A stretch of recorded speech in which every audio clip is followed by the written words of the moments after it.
Woodrow Wilson was the 28th President of the United States, serving 2 terms and certainly leaving an impact on our country to this day. To begin with, Wilson attended Princeton University in 1875, where he also later became a professor at the school and was known as being one of the greatest. As politics in the university rose, Wilson was becoming motivated and turned into a social democrat, which led him into becoming the governor of New Jersey in 1910. 3 years later, Woodrow Wilson became the president just as women's suffrage was becoming a major issue in America. One of Wilson's most remembered accomplishments was his solution to the issue, which was the signing of the 19th Amendment. This amendment ensured women the right to vote during a presidential election. Wilson is also remembered for his New Freedom platform, which favored small businesses and eventually led to the development of the Underwood-Simmons Act, Federal Reserve Act, and the Clayton Antitrust Act, each having their own impact. The Underwood-Simmons Act reduced tax rates, making many small business owners happy since this was in their favor. The Federal Reserve Act made loans more accessible to Americans. The Clayton Antitrust Act supported labor unions, which made strikes, boycotts, and peaceful picketing all acceptable. This made it easier for all Americans to voice their opinions during this time period.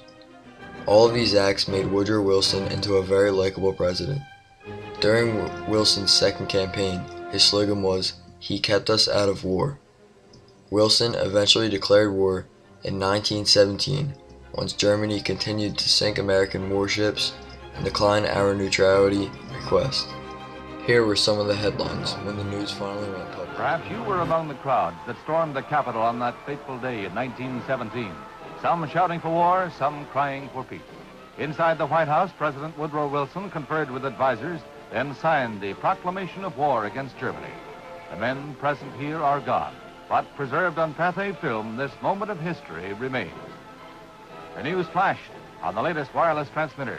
Headlines told the story to the people of America, for the parlor radio was still years in the future. Everywhere there was cheering and waving of flags. Hindsight or cynicism might make us smile at the thought that this war was sometimes called the Great Adventure.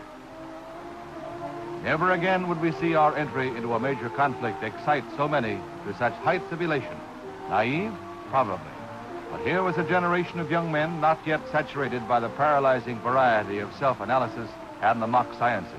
They believed.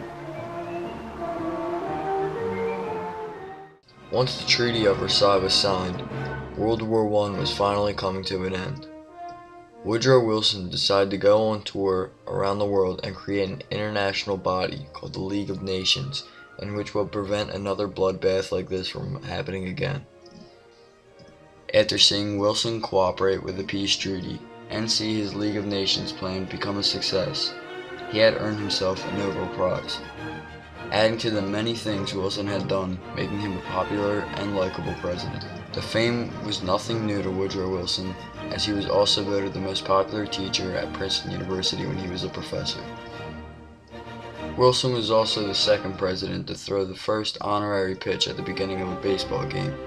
This would later become a tradition for other presidents.